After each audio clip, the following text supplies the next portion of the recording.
दोस्तों आज की इस वीडियो में हम सीखेंगे कि किसी भी सोलर सिस्टम की जो फ्रीक्वेंसी इन्वर्टर की कम ज़्यादा होती है वो उसको ऑटोमेटिक करने के लिए कौन कौन सी सेटिंग्स करनी चाहिए और कनेक्शन किस तरह करनी चाहिए, सोलर पैनल कितने आपस में जोड़ने चाहिए। वीडियो को अच्छे तरह से देखें ताकि तमाम तरह आपके कन्फ्यूजन क्लियर हो जाए। अस्सलाम वालेकुम दोस्तों, मेरा नाम आसिफ अली है और आप लोग देख रहे हैं क्यूटेस्ट टेक चैनल। आज की इस वीडियो में हम लोग सीखेंगे कि जो इन्वर्टर वीएफडी जो होता है हमारे पास, इसमें जो सोलर की जो सेटिंग्स होती हैं वो किस तरह की जाती हैं। इससे पहले मैंने एक वीडियो बनाई थी जो कोई भी जो हमारे पास वीएफडी होता है उसकी मोटर के हिसाब से, ठीक है, जो बेसिक पैरामीटर थे वो सेट करना, उसमें मैंने मुकम्मल डिटेल से समझाया था। जिसने ये मेरी वीडियो नहीं देखी वो चैनल को सब्सक्राइब करके वो वीडियो देख ले, उसके बाद ये आपने सेटिंग करनी है, क्योंकि वो सेटिंग है लाजमी। अगर ये ना भी करेंगे तो आपका कोई नुकसान नहीं होगा, लेकिन वो नहीं करेंगे तो आपकी मोटर भी जल सकती है। तो आज की इस वीडियो में हम पहले जो सर वो सेटिंग करने के बाद जो ये वीडियो मैंने बनाई हुई है, इसके बाद अगर आपने जब सोलर सिस्टम अगर इंस्टॉल किया हुआ है तो ये सेटिंगें करना लाजमी है। लेकिन उससे पहले आपको यानी कि एक चीज का ख्याल रखना है कि जो वीएफडी होता है हमारा, कोई भी किसी भी कंपनी का वीएफडी, इसकी रिक्वायरमेंट पूरी करनी होती है। इसकी रिक्वायरमेंट क्या है, इसकी रिक्वायरमेंट मैं आपको बता देता हूँ। सबसे पहले जो इसकी कोई भी मॉडल हो, ठीक है, इसकी रिक्वायरमेंट होती है जो इनपुट की। इनपुट इसमें देखें वो कह रहा है कि एसी 3 फेज 380 वोल्टेज दे, और अगर इसमें आपने सोलर के देने हैं तो कम से कम 520 वोल्टेज दे। 400 से, वैसे तो इस पे 250 से लेकर 520 तक यानी कि 800 वोल्टेज तक की रेंज होती है। लेकिन आपने अगर मोटर को फुल लोड पर चलाना है और बड़ी मोटर है तो आपको चाहिए कि 520 वोल्टेज डीसी दे। अगर आपके पास एसी है, 3 फेज का कनेक्शन है, फिर आप 380 वोल्टेज दें, काफी है। उसके बाद जो इसकी पीबी की सेटिंग्स होती हैं, ठीक है, ये PB4 हो गया या जो कोई भी जो PB ये 3 हो गया, 4, 5 हो गया, इनकी सेटिंग मैं बताऊंगा कि इन्वर्टर अगर खुदा खासा आपका सोलर का जो सर्किट है वो धूप की वजह से कम होता है, वोल्टेज कम होते हैं, तो फ्रीक्वेंसी भी आहिस्ता आहिस्ता कम हो जाए। यानी कि जो आम जुबान कहते हैं कि यानी कि ऑटोमेटिक इसकी फ्रीक्वेंसी कम ज्यादा होती रहे पावर के हिसाब से, जितने वो सोलर पैनल पावर यानी कि आउटपुट दे रहे हैं उस हिसाब से फ्रीक्वेंसी भी कम ज्यादा होती रहे, ऑटोमेटिक आपको खुद ना करनी पड़े। तो सबसे पहले ये इन्वर्टर की जो रिक्वायरमेंट है वो है, यानी कि मैं आपको कहता हूँ कि इसमें कम से कम भी ना आप अगर ना फुल भी अगर आप कम दें तो वोल्टेज 450 वोल्ट डीसी आपको लाजमी देने चाहिए। अदरवाइज इसके 520 एक्यूरेट बनते हैं, 520 वोल्ट डीसी। तो कम से कम भी आप दें तो अगर आपने मोटर चलानी है तो 450 दें। अगर आपकी मोटर 7.5 हाथ पावर से या 5 हाथ पावर से बड़ी है, उनसे छोटी पर फिर भी गुजारा हो जाता है 300 वोल्टेज 350 नॉर्मल स्पीड में चलाने के लिए। लेकिन अगर आपने वैसे हैवी मोटर चलानी तो 520 वोल्टेज आपके होना लाजमी है। अब लोग पता है क्या करते हैं, अब मिसाल के तौर पर कोई खरीद कर लाया है 575 वाट के सोलर पैनल, 575 वाट के सोलर पैनल वो खरीद के ले आया है और उसके पास मोटर है कोई, अगर 10 HP की मैं कहता हूँ उसके पास 10 HP की मोटर है, या उसके पास यानी कि कोई बड़ी मोटर है यानी कि वो 15 HP की। तो अब अगर वो ले आया है 15 HP की, हम 15 HP की मोटर का हम एस्टीमेट लगा लेते, 15 हार्स पावर की मोटर है, वो खरीद के लाया है 22 पैनल, ठीक है, 575 वाट के वो 22 पैनल खरीद के लाता है। अब एक जो पैनल है उसके जो यानी कि वोल्टेज होते हैं 48 या 50, हम चलो कंसीडर कर लेते 50, हम कहते 50 वोल्ट डीसी। 575 वाट की जो पैनल है उसके 50 वोल्ट डीसी होते हैं, ठीक है। तो अब इसमें अगर ये हमारे कनेक्शन होते हैं हर वीएफडी के ऊपर इस तरह पॉजिटिव और नेगेटिव, ठीक है। RST पर भी आप दे सकते हैं, वो कोई इशू नहीं है। R और ST पर किसी भी फिर पॉजिटिव सोलर डीसी वोल्टेज दे सकते हैं। लेकिन अगर आपके पास AC वोल्टेज है फिर वो आपने RST पर ही देने, लेकिन अगर आपके पास DC है तो इन दोनों में किसी पर भी दे सकते हैं। अच्छा, तो इसका क्यों इस पे जो किस तरह दे सकते हैं, इसका लिए मैंने एक मुकम्मल वीडियो बनाई कि इन्वर्टर क्या है, काम किस तरह करता है, इसका अंदर फंक्शन जो होता है किसी भी इन्वर्टर के अंदर वो यानी कि सर्किट किस तरह काम करता है, उसके लिए मैंने चैनल पर सबसे पहली वीडियो यही बनाई थी। चैनल को सब्सक्राइब करके वो वीडियो देखें, आपकी मालूमात में बहुत ज्यादा इजाफा हो जाएगा। अच्छा, तो हम बात कर रहे थे कि एक पैनल के जो वोल्ट होते हैं 5 वोल्ट डीसी, लेकिन 50 वोल्ट डीसी सॉरी, तो इसमें हमें जरूरत होती है 520 से 450 से लेकर 520 वोल्टेज, यानी कि मोटर को अच्छी यानी कि पावर में यानी कि चलाने के लिए, यानी फुल पावर में चलाने के लिए। तो अब एक पैनल के तो 50 वोल्ट डीसी इस पर हम देंगे तो हमारा जो वीएफडी है, कोई भी जो हमारा वीएफडी है वो इस पर तो ऑन भी नहीं होगा। अगर आप देते हैं इस पर 200 वोल्टेज, मिसाल के तौर पर आपके पास 20 पैनल है, 22 पैनल है आपके पास इसी तरह, ठीक है।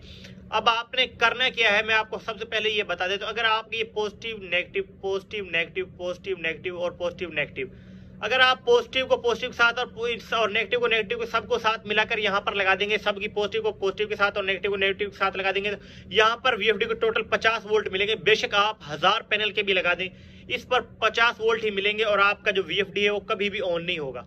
इसके लिए करना क्या होता है, वोल्टेज को पूरा करने के लिए हम पैनल को सीरीज में करना शुरू कर देते हैं। अगर 2 पैनल को हम सीरीज में करेंगे तो ये पॉजिटिव और नेगेटिव बची, तो ये 100 वोल्टेज हमें मिल गए। 2 अगर 3 को करेंगे तो 150 और 4 को करेंगे तो इस तरह 200। इसी तरह अगर हम 10 पैनल को, अगर 11 पैनल को कर दें तो हमारे पास 550 वोल्ट। अगर एक पैनल के यानी कि 50 वोल्ट है तो 11 पैनल को अगर हम करते हैं, अगर हमारे पास 22 पैनल है, 11 को अगर हम कर देते हैं तो यहाँ पर बन जाएंगे तकरीबन 550 वोल्टेज। तो इसकी जो रिक्वायरमेंट है वो 520 कम से कम, या 450 से 520 है, तो वो यानी कि हमारी पूरी हो जाएगी और 11 पैनल की 2 स्ट्रिंगें हमारी बन जाएंगी। ठीक है, एक और इस तरह की स्ट्रिंग बन जाएगी यहाँ पर। तो इनके जब ये 2 स्ट्रिंगें बन जाएंगे, हम 22 को नहीं कर सकते, 11 की 2 स्ट्रिंगें बन जाएंगी। इसकी भी एक पॉजिटिव बचेगी, इसकी भी नेगेटिव, इसकी भी एक पॉजिटिव और एक नेगेटिव बचेगी। इसकी पॉजिटिव और नेगेटिव को हम आपस में मिला देंगे, इसकी भी पॉजिटिव को पॉजिटिव के साथ, इसकी नेगेटिव को नेगेटिव के साथ, टोटल 2 वायरें बचेंगे और यहाँ पर हम लाकर लगा देंगे। तो ये हो गई इसकी रिक्वायरमेंट पूरी। और अगर मिसाल के तौर पर आपके पास छोटा कोई सिस्टम है, तो अगर मिसाल आपने 5 हार्स पावर की मोटर है, आपने खरीदे टोटल 12 पैनल आपने खरीदे हैं, तो अब आपके पास 12 पैनल है, तो आप, बहुत से लोगों को बस शौक होता है 2 स्ट्रिंगें बनाए। भाईजान 2 स्ट्रिंगें नहीं बनानी है आपने, ना 4 बनानी ना 6। आपने सबसे पहले इसकी रिक्वायरमेंट पूरी करनी है, उसके बाद स्ट्रिंगें बनानी है, पावर बढ़ानी है। ठीक है, अब किसी के पास है ही 6 पैनल और वो यानी कि अब 5 से 75 50 वोल्ट वाले, 50 वोल्ट डीसी वाले, अगर 6 की 2 स्ट्रिंगें बनाते हैं तो 6 के अगर 6 पैनलों के टोटल बनते हैं 300 वोल्टेज। अगर आप 300 वोल्टेज देते हैं तो आपकी जो मोटर है यानी कि वो नहीं चलेगी। उसकी वजह यह है कि सबसे पहले तो इस पर आ जाएगा पी ऑफ का फॉल्ट, उसकी जो वोल्टेज की रिक्वायरमेंट है वो पूरी नहीं हो रही। तो इसके लिए आपको सबसे पहले उसको 12 पैनल को आपको उसमें यानी कि सीरीज में करना पड़ेगा, तमाम पैनल्स को। ठीक है, 12 पैनल को आपने इसी तरह सीरीज में करना है और 12 पैनल के वोल्टेज बन जाएंगे तकरीबन 600 वोल्टेज।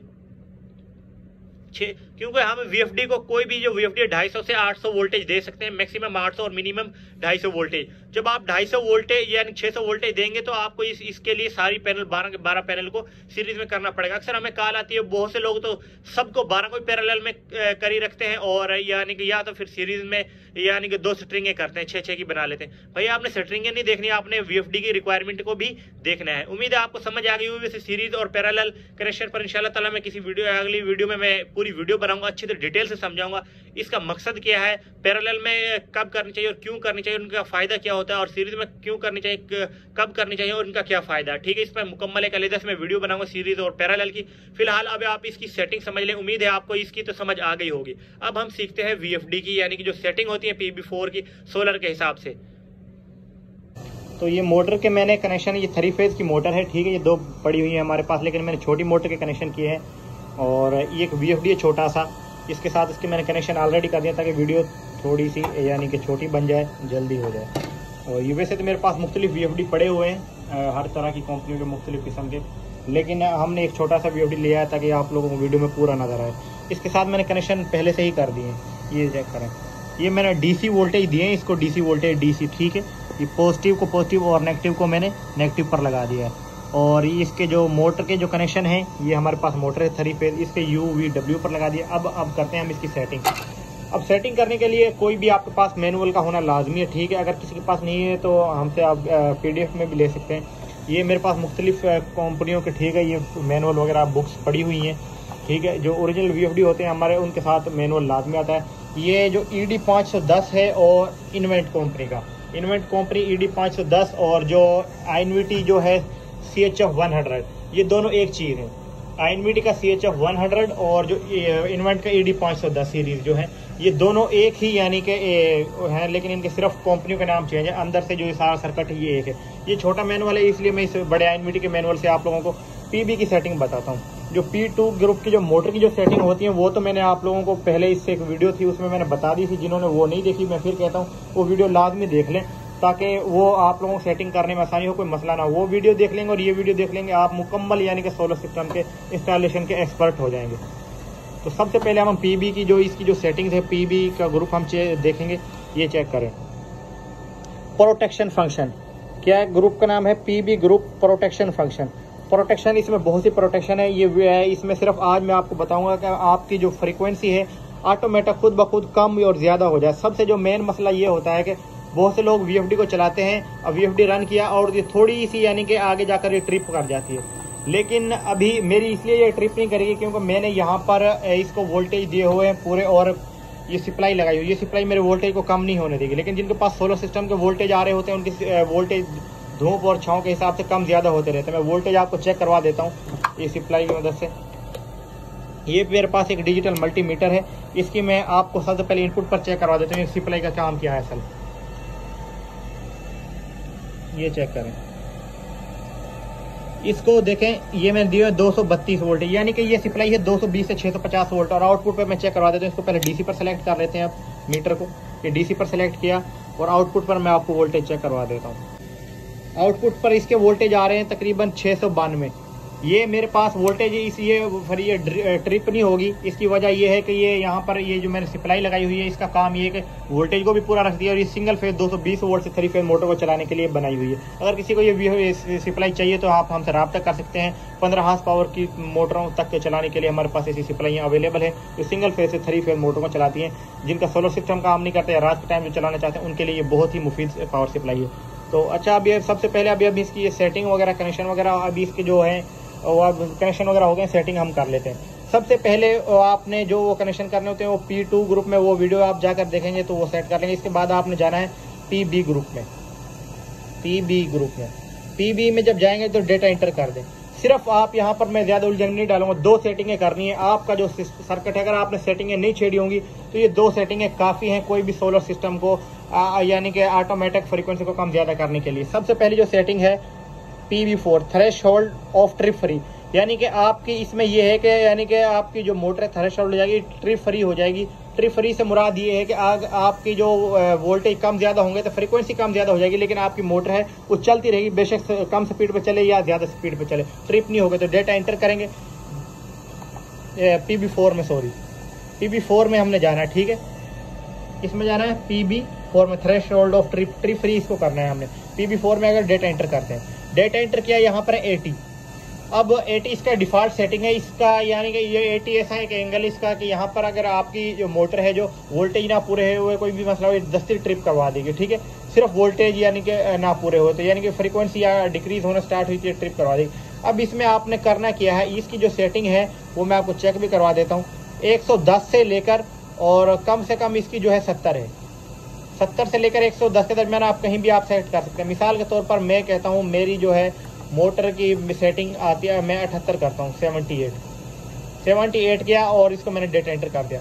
अब 78 कर दिया तो मैंने डेटा एंटर कर दिया, तो अगर मेरी मोटर यहाँ पर मैं फिर चलाकर चेक करूँगा, फिर सही है, चलाकर मैं चेक करूँगा। अगर आप मेरी मोटर यहाँ पर ट्रिप नहीं होती तो ठीक है, यहीं पर सेटिंग रहने दे और आपकी जो फ्रीक्वेंसी ज़्यादा जंप नहीं कर दी, यानी कि बहुत से लोगों की फ्रीक्वेंसी की 40 पर आ गई, कभी 30 पर आ गई, जंप करना स्टार्ट कर देती है।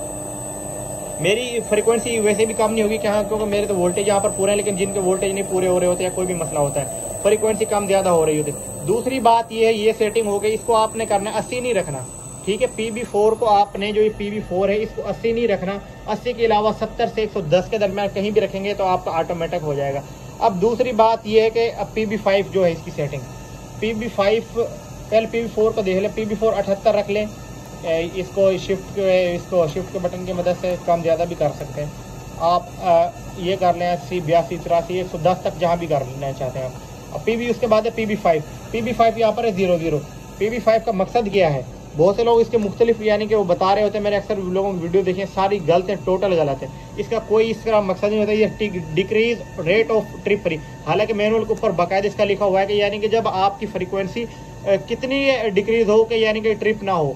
इसमें ये देखें आपको जो ये रखनी है जितनी आप रखना चाहते हैं, आप चाहते हैं कि अगर 5 से ज़्यादा आपकी फ्रीक्वेंसी ज़्यादा झटके ले रही है तो आप उस पर बंद हो जाए, लेकिन 1-2 की अगर फ्रीक्वेंसी है तो ट्रिप ना हो, ये उसके लिए है। PB5 decrease rate of trip free, इसका भी यही काम है कि आप देखें यहाँ पर 00। अगर मेरी 50 से 49 पर भी फ्रीक्वेंसी आई तो मेरी मोटर ट्रिप हो जाएगी। इसको अगर आप मैं कर देता हूँ यहाँ पर 10 डेटा एंटर कर देता हूँ और यहाँ पर अब ये होगा, अगर मेरी फ्रीक्वेंसी यानी कि एकदम से धूप और छाँव हो रही है, कोई मसला बन रहा है, मोटर झटके ले रही है, तो अगर 50 एकदम 40 पे आ गई तो ट्रिप करवा देगी। अगर 40 से 48 पे आई तो ट्रिप नहीं करवाएगी। मैंने 10 किया है, और अगर मैं यहाँ पर PB5 में दोबारा जाता हूँ, यहाँ पर मैं कर देता हूँ 50, तो ये बिल्कुल भी हमारी मोटर ट्रिप नहीं होगी। बेशक इसकी जो फ्रीक्वेंसी है 50 से 30 पर आ जाए, ऐसा ऐसा कम होती हुई, शाम होती है तो ये यानी कि फ्रीक्वेंसी कम। इसको मेरा मशवरा यही कि आप इसको PB5 को 50 पर ही रखा करें।